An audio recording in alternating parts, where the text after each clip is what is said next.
Imagine holding a high-resolution MRI scan of a human brain in your left hand, like specifically a perfect clinical sagittal cross-section. Yeah. Right, so sliced exactly down the middle. Exactly. Sliced right down the middle, separating the left hemisphere from the right, so you can see all those hidden, really delicate central structures. You see the arching bridge of the corpus callosum, the central mass of the thalamus, the brainstem hanging down. Yeah. Now, imagine holding a stone tablet carved with 5,000-year-old Egyptian hieroglyphs in your right hand, specifically the famous Eye of Horus and the depictions of the sun god, Ra. Okay, I can picture it. When you overlay these two images, you don't just find, like, a vague artistic resemblance. The visual overlap is anatomically breathtakingly exact. It really is. And it forces a complete reevaluation of what ancient civilizations actually knew. I mean, we operate under this immense cultural bias, right? This idea that human history is just a linear trajectory. Yeah. From primitive, superstitious cave dwellers who were terrified of thunder, straight up to the, brightly lit, sterile laboratories of modern neuroscience. Right, like we're the first ones to ever figure any of this out. Exactly. But when you look at the geometric precision mapping the components of the human midbrain directly onto these ancient deities, that linear timeline just shatters. We're looking at a level of correlation that suggests the ancients weren't looking up at the sky to invent gods. They were looking inward. Wow. Yeah, they were conducting highly advanced physiological mappings of human consciousness. So the mission of our deep dive today is to explore a massive stack of sources, detailing this exact intersection of what we might call esoteric biology and hardcore neuroanatomy. It's such a fascinating intersection. It really is. We are unpacking the incredibly robust theory that the ancient Egyptian pantheon, like the gods filling our history books, was never a collection of literal, magical beings living up in the clouds. Instead, they were a sophisticated, symbolic, and completely exact map of our own neurobiology. Yeah, and this isn't just, an art history lesson. No, not at all. And the reason this matters to you, the listener, right now, is that if these ancient myths are actually a hidden user manual for the human nervous system, understanding them provides the ultimate biological cheat codes. Absolutely. It teaches us the actual physical mechanics of how to hack our focus, our motivation, our responses to stress, and really the very construction of our perceived reality. We are essentially taking an ancient symbolic language and translating it back into the hard science of modern neuroscience. And through that translation, we find actionable biological tools that have just been sitting in plain sight for millennia. It's wild to think about. It is. And we'll trace this map today from the pineal root at the base of your skull all the way up to the executive centers behind your forehead, decoding the neurology of each god to understand how they construct your daily lived experience. Let's start at the literal foundation then. In neuroanatomy, the absolute anchor of the entire nervous system is the brainstem. The sources point us specifically to two lower structures here, the medulla oblongata and the pons. Right, the real primitive structures. Yeah, and visually and functionally, this primitive, deep-seated region is connected to Ra, the supreme creator god of the sun in the Egyptian pantheon. When we look at the biology of the medulla, we are looking at the absolute non-negotiable center of biological life. It's the core. Right, it's the lower half of the brainstem, continuous with your spinal cord. It operates the involuntary life-sustaining functions, like your resting heart rate, your baseline blood pressure, the constriction of your blood vessels, and fundamental reflexes like swallowing. It is the rhythmic metronome of existence, really. I mean, the medulla is densely packed with autonomic centers. The cardiovascular center regulates your heart's output by communicating with the vagus and sympathetic nerves, while the medullary rhythmicity area sets the basic pace of your breathing. And then just above that is the pons. Exactly. The word itself means bridge in Latin, which describes its function perfectly. It acts as a massive relay station connecting the cerebellum to the cerebrum. But critically, it also manages vital rhythmic functions. Like what? Well, the pneumotaxic and apneustic centers in the pons fine-tune the breathing rhythm that was set by the medulla. And the pons is the primary generator of our sleep cycles, specifically initiating REM sleep. Oh, wow. Yeah. So together, the medulla and the pons form a pillar of pure, uninterrupted life force. I always think of the higher brain, the cerebral cortex, as the pilot of an airplane. Yeah. Making decisions, looking at the map, talking to air traffic control. In that analogy, the brainstem is the underlying hardware of the plane's engine control systems. That's a great way to put it. And as the pilot, you are completely locked out of those internal diagnostics. You can't just decide, using conscious willpower, to stop your heart or pause your blood pressure regulation. It's a completely autonomous generator just running in the background. Right, you have no conscious access to it. And the mythological parallel to Ra is undeniable here. Ra is the sun god, the prime creator, the source of all life. If the sun stops shining, life on Earth instantly ends. If your medulla and pons stop firing, your biological life instantly ends. The sun is the great generator of the macrocosm, and the brainstem is the generator of the microcosm. The ancients absolutely recognized that absolute authority. But, the visual depiction of Ra offers an even deeper insight. Ra is almost always depicted with a human body and the head of an animal. A falcon, specifically. Right, a falcon. And from a modern post-Darwinian perspective, we often associate animal traits with being lower or less evolved. We casually refer to this part of our anatomy as the reptilian brain, which carries this somewhat derogatory implication of being primitive. Yeah, like it's a caveman brain. Exactly. Yet, the sources argue that putting a falcon's head on the supreme god wasn't an insult or an indication of primitive thought at all. Based on the reading, it seems like it was the exact opposite. To the Egyptians, an animal head represented perfectly specialized, untamed, magnificent energy. Unfiltered energy. Yeah. I mean, the falcon is the master of the highest sky. It possesses the sharpest vision of any creature, able to track tiny, erratic movements from miles above the earth. It has the fastest reflexes, executing devastatingly precise strikes. It's pure instinct. Right. The key here is that the falcon operates purely, perfectly, without second-guessing, without anxiety, without existential dread. It simply acts with absolute biological perfection. So putting that falcon head on a human body is a profound statement about the hierarchy of the nervous system. The ancients were stating that this raw, autonomic life force operates with a sharpness, a speed, and an instinctual perfection that human conscious thought could never achieve. We're too slow. We really are. Your highly evolved, wrinkled cerebral cortex is actually quite clumsy and slow compared to the instantaneous perfection of your autonomic nervous system. Conscious thought gets distracted. You might forget where you put your keys. I do that all the time. Right. But the falcon, the medulla, never forgets to beat your heart. Calling this autonomous animalistic region God makes perfect structural sense because it holds unquestionable authority over your survival. That completely flips the script on how we view our own intelligence. Yeah. Like, the real miracle isn't our ability to do calculus. It's the silent, flawless generator keeping the whole machine running. Exactly. And the sources detail a cyclical nature to Ra that maps perfectly onto the pons and our sleep cycles, which you mentioned earlier. In the mythology, Ra rides his sunboat across the sky during the day, bringing light, which equates to conscious awareness. Right.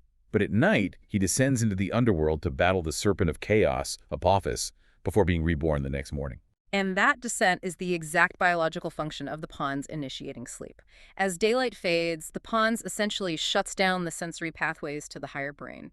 It's a loss of consciousness, a descent into the dark. Battling the chaos. Yeah. During sleep, specifically REM sleep, the pons takes over to process memories, clear out metabolic waste, and maintain homeostasis. It is literally battling the internal chaos of cellular damage and cognitive overload in the dark. That is so cool. And every morning when the brainstem sends ascending signals through the reticular formation to wake the cortex, Ra is reborn. The sun rises in the mind. But that raw, falcon-like survival energy generated in the brainstem doesn't just sit at the base of the skull. It has to travel upward. The energy needs to interact with the rest of the nervous system. He needs a pathway. Right. And this brings us to the visual symbols surrounding Ra. On top of the falcon head, there's always a massive sun disk. And winding its way up the front of that disk is the uraeus, the sacred rearing cobra. The uraeus conceptually represents the spinal cord and the ascending nerve pathways. As the body of the serpent winds its way up from the primal depths, it carries that life force to the central processing structures nestled right in the middle of the brain. Which leads directly into the thalamus. Yeah. And this is arguably the most visually stunning piece of evidence in these sources. If you look closely at that sagittal cross-section we described at the start, focusing on the thalamus and the structures immediately surrounding it, you see the exact outline of the eye of Horus. It's uncanny. The thalamus itself, this large egg-shaped mass right in the dead center, sits exactly where the pupil of the eye is drawn. The swooping arch of the corpus callosum over it perfectly mirrors the eyebrow. Yep. The extending nerve pathways and the fornix perfectly match the distinctive teardrop and the spiral trailing beneath the eye.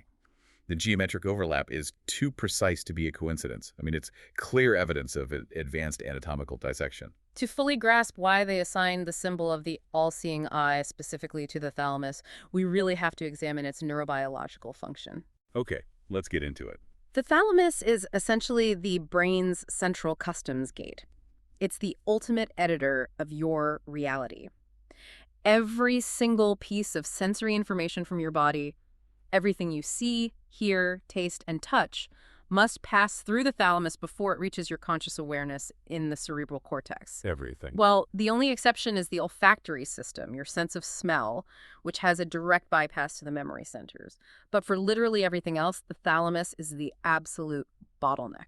The numbers provided in the sources regarding this bottleneck are just staggering. Like right now, at this exact moment, if you're listening, your sensory receptors are taking in roughly 11 million bits of raw data every single second. 11 million? The visual system alone, through the rods and cones in the retinas, is pulling in about 10 million bits. The remaining million come from mechanoreceptors in the skin, auditory hair cells in the ears, and proprioceptors in the muscles, sending constant status updates about gravity and body position. It's a flood of data. 11 million bits of raw data slamming into the base of the brain continuously.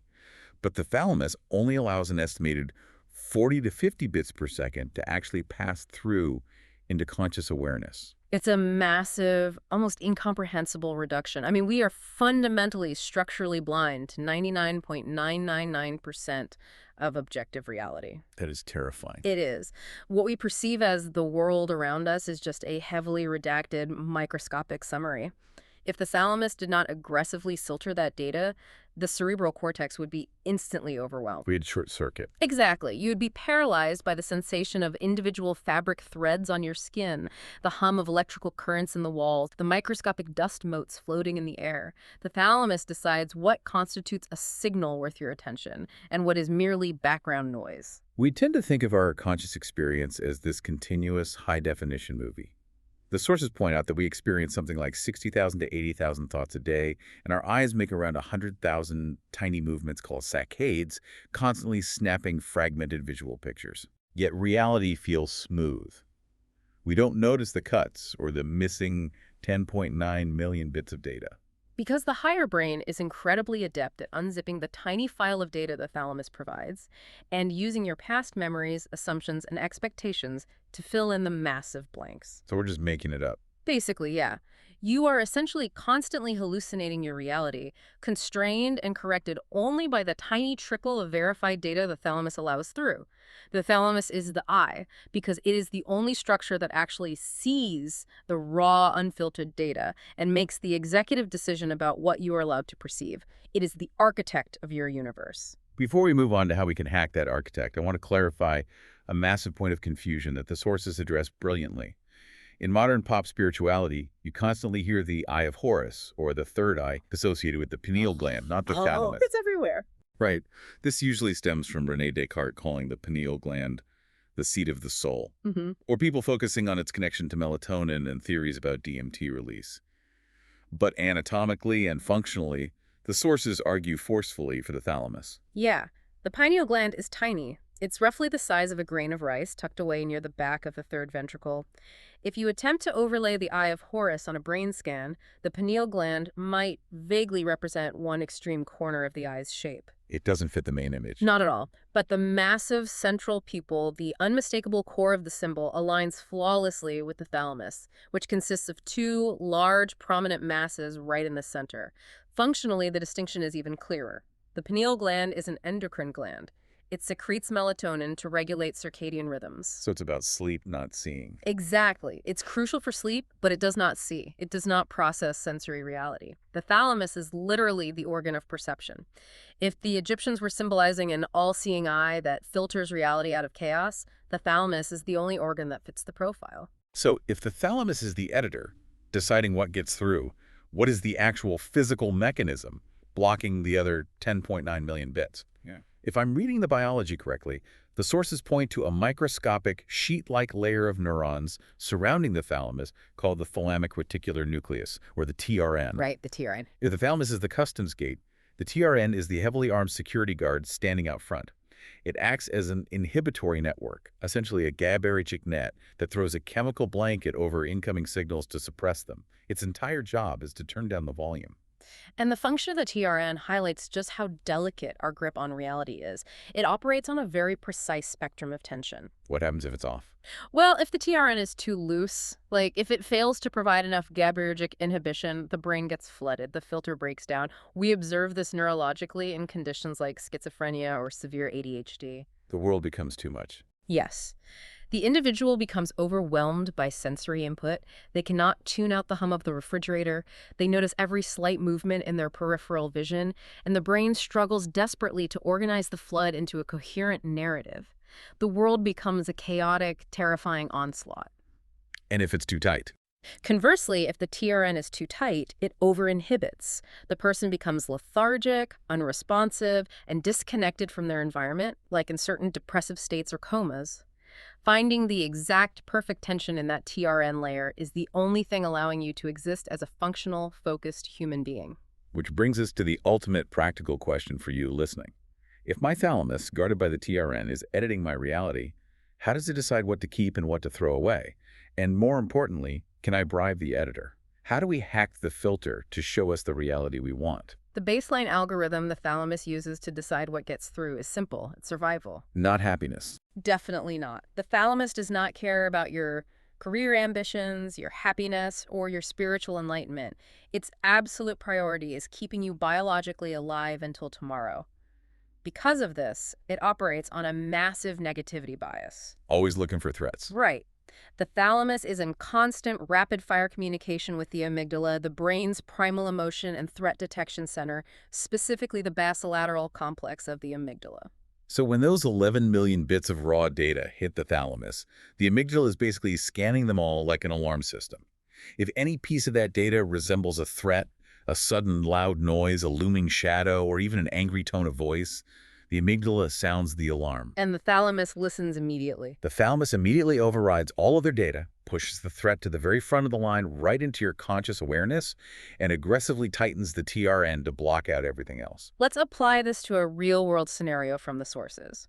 Imagine you are presented with a great opportunity to give a major public speech. Everyone's favorite. Right.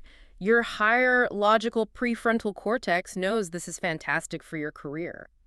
But deep in your temporal lobe, your amygdala associates standing alone in front of a staring crowd with social rejection.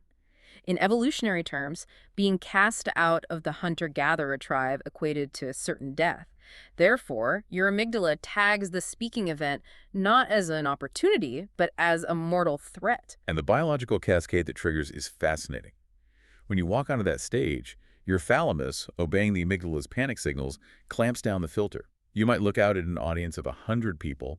99 of them are smiling, nodding, and radiating friendly, supportive energy. But there's always one. There's always one. Yeah. One person in the third row is squinting because they forgot their glasses, and from a distance it looks like a frown.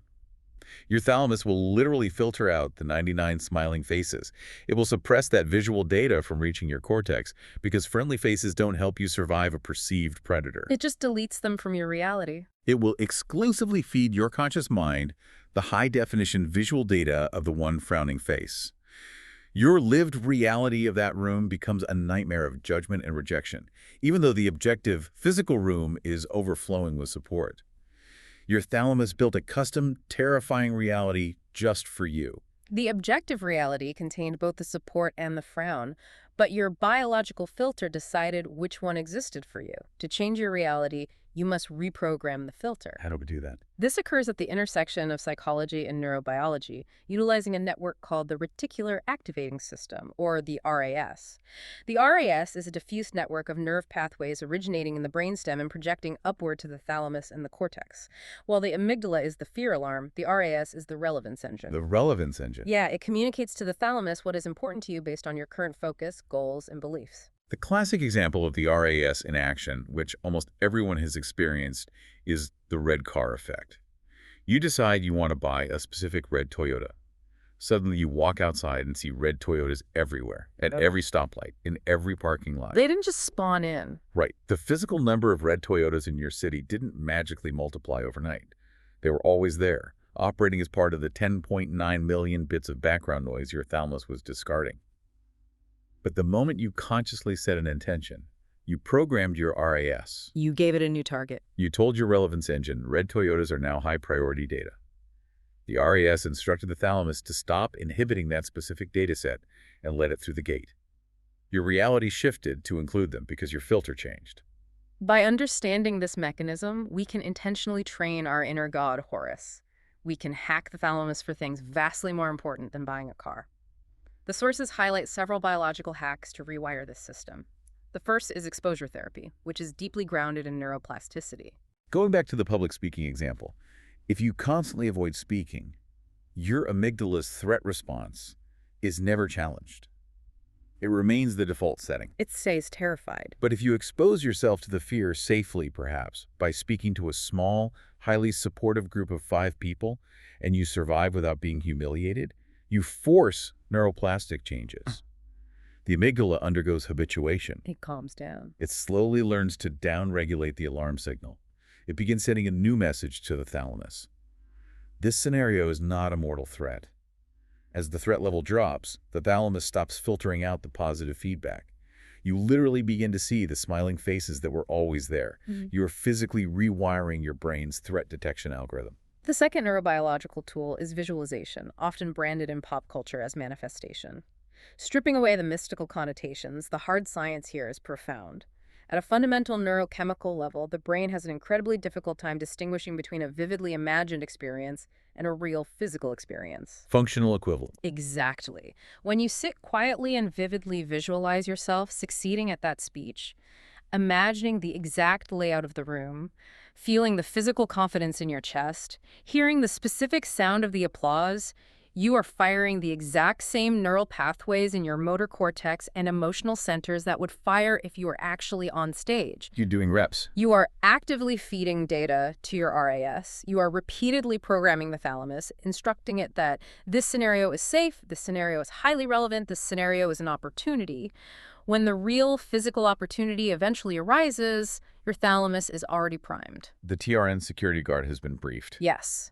It immediately labels the incoming data as safe and allows the positive, opportunistic information through the filter. You pre-bribed the editor. You updated the software before the hardware had to run it. The third tool the sources discuss is perhaps the most ancient, yet it has immediate physiological effects: mindfulness and gratitude practices. And we can map this directly onto the anatomy we've already covered. Think back to Ra, the brainstem, the medulla, and the pons. The generator. Right. When you experience psychological stress, your breathing naturally becomes shallow and erratic. The chemoreceptors relay this chaotic rhythm to the pons, which interprets it as a physical emergency. The pons throws the entire autonomic nervous system into sympathetic overdrive. The fight or flight response. Exactly. This locks down the thalamus, ensuring you only see threats. Mindfulness, specifically slow, deep, diaphragmatic breathing, is a physical hack. You are manually overriding the autonomic autopilot. By forcing a slow, rhythmic breath, you stimulate the vagus nerve, which sends a massive calming signal directly back to the pons and medulla, shifting the body into a parasympathetic rest and digest state. You are literally taking the wheel from the falcon. When the brainstem is calm, the thalamus relaxes its grip, the TRN security guard lowers its weapons. And gratitude plays a part here too. Oh, massively. Furthermore, when you practice active gratitude, when you force your brain at the end of the day to scan your memory and write down 3 specific positive things that happen, you are doing repetitions in the mental gym. You are actively forcing the thalamus to prioritize positive data. Changing the default setting. Over time, through long-term potentiation, you build a new neurological default pathway. Your brain develops a habit of scanning the environment for opportunity instead of just scanning for threats. But raw data filtering isn't enough. If the thalamus gives us an edited, clear map of reality, something has to compel us to move through that map. A perfect filter is useless without the drive to act. Right, you need momentum. That brings us up from the deep brainstem into the region responsible for physical and psychological momentum. We move slightly up and back into a region called the midbrain, or the mesencephalon. And once again, the visual anatomy provides the mythological clue. This part is amazing. The sources point out that if you look at a cross-section of the upper brainstem and the midbrain, the massive stalks of nerve fibers, called the cerebral peduncles, look exactly like a pair of large, curving bullhorns. And the horned god of the Egyptian pantheon is Osiris. Osiris is a complex figure. He's the god of the underworld, of agriculture, but most fundamentally, he is the god of death and rebirth. To understand why the anatomy of the midbrain perfectly represents Osiris, we have to examine a very specific structure nestled right at the base of those anatomical horns. It is a small cluster of neuromelanin-rich neurons called the substantia nigra. The black substance. Literally translated, yes. And this dark cluster is the brain's primary factory for dopamine, specifically driving the nigrostriatal pathway. Now, pop culture has completely distorted our understanding of dopamine. We are constantly told dopamine is the pleasure chemical. You eat a sugary donut, you get a hit of dopamine. You get like on social media, you get a hit of dopamine. It's framed as the reward itself. Yeah, that's a huge misconception. But the sources, aligning with modern neuroscience, make it clear that this is a massive oversimplification, almost to the point of being entirely wrong. It confuses the liking of a reward with the wanting of a reward. Dopamine is not about the subjective feeling of pleasure once you have something. It is the molecule of intense, burning motivation. It's the craving. It is the chemical of craving, of drive, of forward momentum. It is the raw biological mechanism of incentive salience, like the chemical that makes a primitive human look across a scorching savanna and decide to walk 10 miles to find water. It is the architecture of human desire. So how does the molecule of desire connect to Osiris being the god of death and rebirth? Why wouldn't they just made him the god of ambition or energy? The connection lies in the biological reality that desire is inherently a cycle of continuous death and rebirth. Think about how dopamine actually functions in your daily life. You want something desperately, a major promotion at work, a new relationship, a financial milestone. Your substantia nigra is pumping out dopamine, flooding your receptors, driving you forward, making you work late, making you obsessed. You're locked in. That intense forward propelling drive is the life force of Osiris. But the critical moment is what happens the exact second you achieve that goal. The moment you sign the contract for the promotion, there might be a brief, transient spike of satisfaction driven by endorphins and serotonin, but almost immediately it fades. It fades. The thrill evaporates. Because the biological purpose of dopamine is to motivate the seeking behavior. Once the goal is obtained, the seeking behavior is no longer required. The dopamine receptors downregulate, the drive shuts off. The desire dies. In a very real neurological sense, that specific desire has died. It is a tiny internal death. If you remain in that state of fulfilled absence, you become completely stagnant. You have no drive. Therefore, to sustain human action, the substantia nigra must generate a new desire. It has to be reborn. It must lock onto a new target to trigger the dopamine pathways again, propelling you back out into the world. Every major achievement is the death of an old desire, demanding the rebirth of a new motivation. That framing completely alters how we view motivation. It's the constant cycle of the underworld, dying to the old goal, being reborn to the new one. And the sources point out another layer of death localized in the midbrain. The decision-making. Right. The midbrain is heavily involved in initiating motor control and decision-making. The English word decide originates from the Latin decider, which literally translates to cut off or to kill. When you wake up and are faced with 10 different options of what to do with your morning, your motor cortex and basal ganglia are holding multiple plans in a state of chaotic potential. To actually take physical action to stand up and walk through one specific door, you must biologically kill the other 9 options. You have to terminate those pathways. You must actively suppress all other competing motor pathways to execute just one.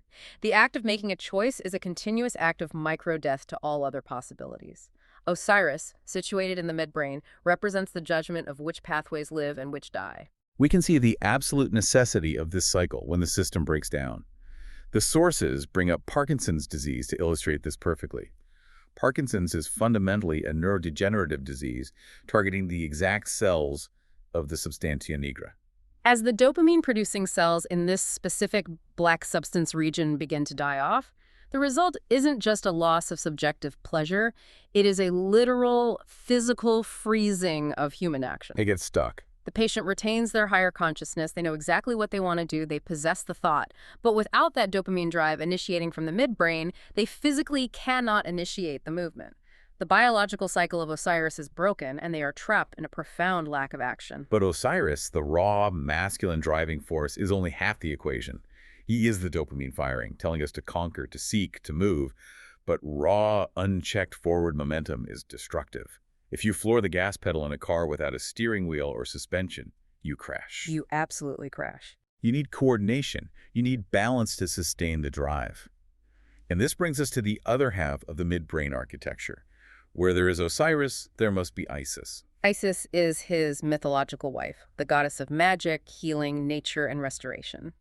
In the highly specific anatomical map of the midbrain, located immediately adjacent to the substantia nigra, lies another critical prominent structure called the red nucleus. The red nucleus. So we literally have the black substance and the red nucleus sitting side by side in the midbrain horns. Precisely side by side.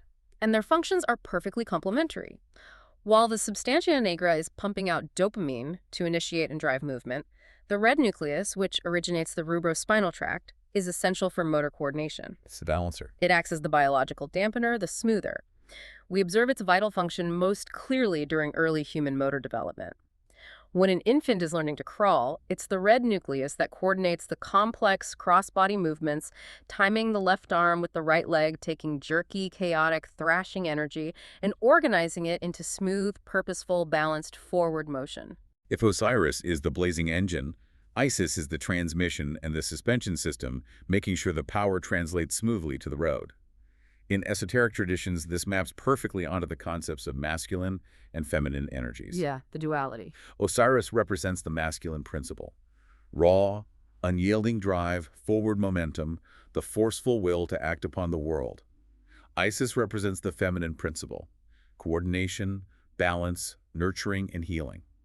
She is the energy that brings harmony to the raw power, ensuring the forceful action doesn't tear the physical body apart in the process. The mythology codifies this beautifully. When Osiris was torn to pieces by his brother Set, who represents pure, uncoordinated chaos, it was Isis who meticulously gathered all his scattered pieces, put him back together, and healed him so he could function again. That's a perfect metaphor. It mirrors exactly how the red nucleus gathers chaotic, disjointed motor signals and harmonizes them into fluid action. And the synthesis of this midbrain dance is the key to everything. When Isis and Osiris perfectly unite, when your red nucleus and your substantia nigra are firing in absolute biological harmony, when you possess both the intense drive to act and the graceful coordination to execute it flawlessly. What happens in the Egyptian myth? They give birth to Horus. They give birth to Horus, the thalamus, the clear, all-seeing eye. The architectural logic of this map is just breathtaking. Let's trace the circuit. We start with the raw autonomic power generator, Ra, in the brainstem. That primal energy moves up into the midbrain, where Osiris and Isis give it directed drive and perfectly coordinated balance. Right. That state of perfectly balanced action removes the chaotic stress signals, allowing the thalamus Horus to filter the millions of bits of data with absolute clarity, unclouded by fear. It's a complete self-sustaining biological circuit.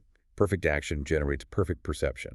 But the circuit still hasn't reached its final destination. There is an apex, a culminating point for this highly refined energy. We trace the energy up the brainstem through the midbrain into the thalamus in the center of the brain. But if we look at the ultimate symbol of Egyptian royal power, the pharaoh, what is the defining feature of their headdress? The uraeus again, the rearing cobra. But it's not placed just anywhere. The cobra is bursting specifically from the exact front of the pharaoh's forehead, right between and slightly above the physical eyes. It is pointing directly to the prefrontal cortex. This is the biological and mythological climax of the journey. The prefrontal cortex is the literal apex of mammalian evolution. The newest hardware. It is the newest, most highly complex region of our brain. It is the CEO. It houses our executive functions, the center of abstract logic, long-term strategic planning, deep empathy, moral reasoning, and crucial impulse control. It is the anatomical structure that fundamentally separates human consciousness from the rest of the animal kingdom. So when the life force flows cleanly from the primal, animalistic brainstem of Ra, gets motivated and balanced by the midbrain dance of Osiris and Isis, gets properly and clearly filtered without fear by the thalamus of Horus, it finally arrives, uncorrupted, at the prefrontal cortex. And at that specific moment, when your highest logical and empathetic faculties are fueled by clear perception and balanced drive, you achieve what the ancients might consider enlightenment. You become the pharaoh of your own mind. The ultimate boss. You are no longer ruled by the reptilian survival fears of your brainstem, nor are you held hostage by the cane-stick shifting desires of your midbrain. You sit on the throne of your own consciousness, directing the complex kingdom of your biology with wisdom, foresight, and absolute control. The serpent has risen from the base of the spine all the way to the crown. That is the ultimate goal of the human operating system. But there is a catch. There is a failsafe built into the system. There is one final vital piece of Egyptian mythology that acts as the ultimate test of this entire biological hierarchy, and it involves an organ outside the skull, the physical heart. The weighing of the heart against the feather of Ma'at. Right. In the Egyptian Book of the Dead, when a person dies, their heart is placed on a cosmic scale. On the other side of the scale is a single ostrich feather, representing Ma'at, the goddess of truth, balance, and cosmic order. Such a powerful image. If your heart is heavy with sin, guilt, or chaotic emotion, it outweighs the feather. A monster named Ammit devours it, and your soul ceases to exist. But if your heart is light as a feather, perfectly balanced, you pass into eternal life. And this connects to their mummification practices, right? Yes. Now, when we look at their physical mummification practices, the Egyptians did something that baffled early archaeologists. They would carefully, painstakingly preserve the physical heart and leave it intact inside the chest cavity of the mummy. But the brain? But the brain. They would take a specialized hook, smash through the delicate ethmoid bone in the nasal cavity, pull the physical brain out in chunks, and casually throw it away. For centuries, modern historians smugly assumed the Egyptians were just biologically ignorant.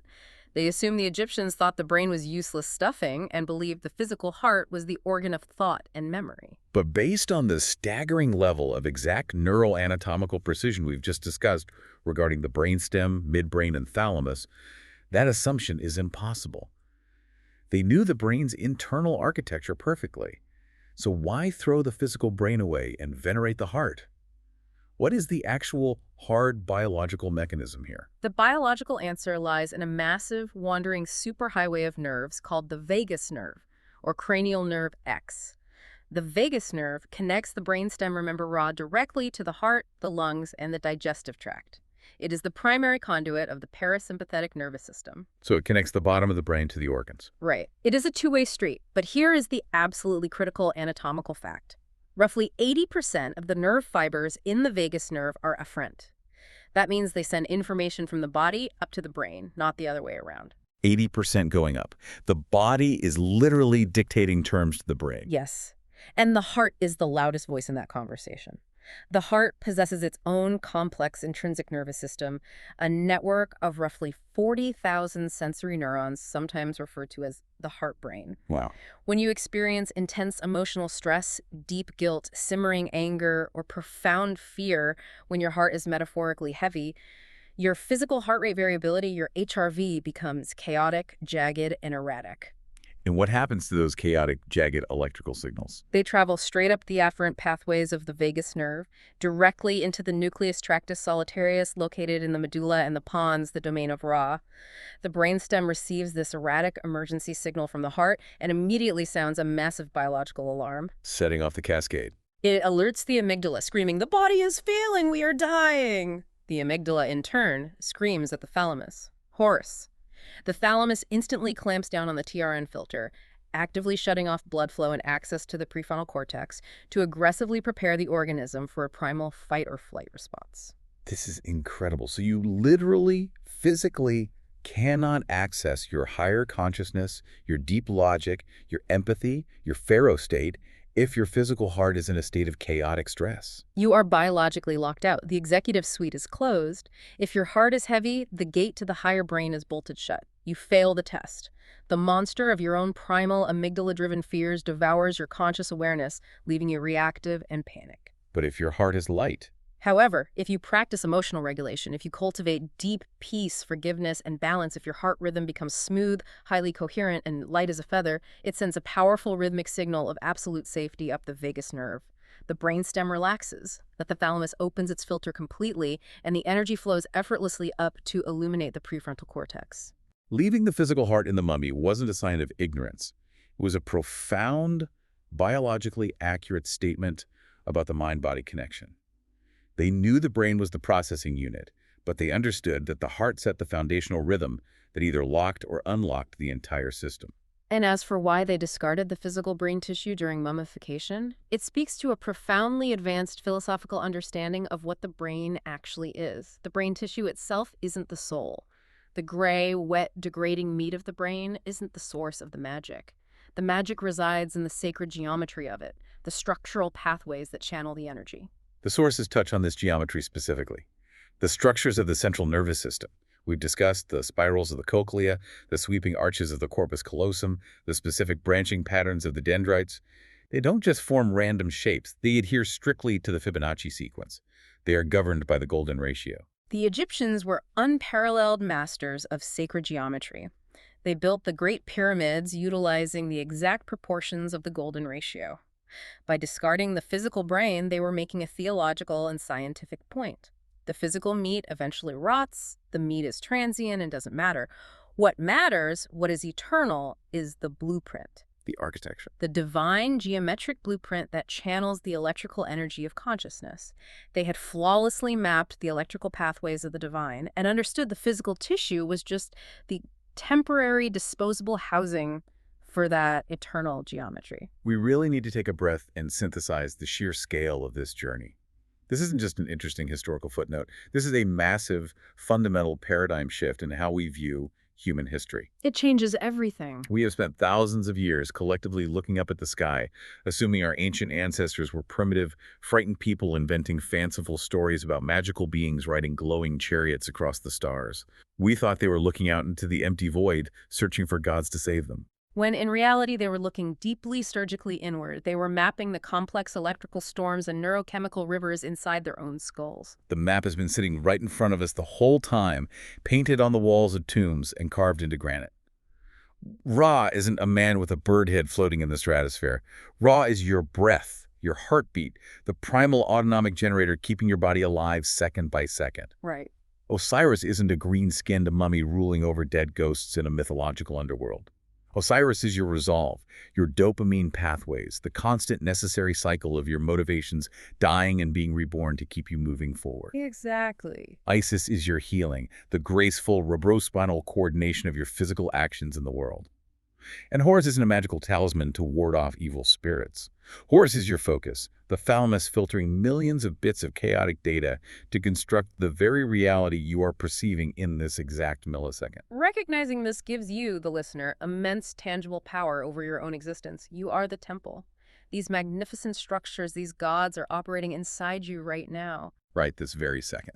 When modern culture talks about manifestation or the power of prayer, it is almost always framed externally, begging a distant, invisible sky god to intervene and grant a wish.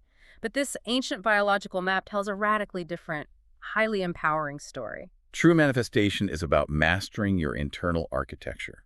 It's about consciously rewiring your thalamus by deciding, via the RAS, what is truly important.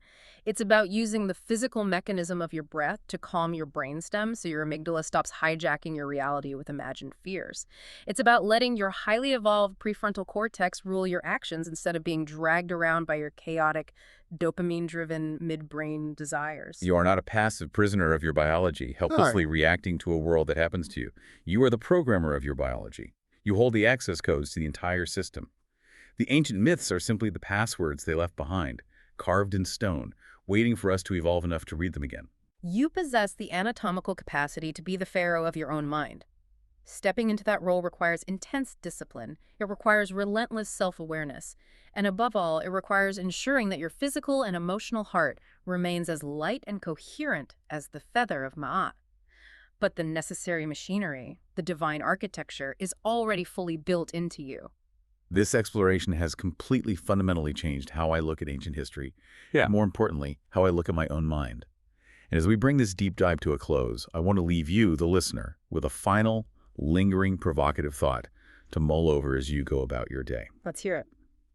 If the ancient Egyptians possessed an anatomical map of the human nervous system so impossibly precise, so functionally accurate that they built an entire, sprawling, millennia-long religion around it thousands of years before the invention of the microscope, the discovery of electricity, or the MRI machine, what other mythological or magical texts from human history are sitting under glass in our museums right now, casually dismissed by modern academics as primitive fairy tales?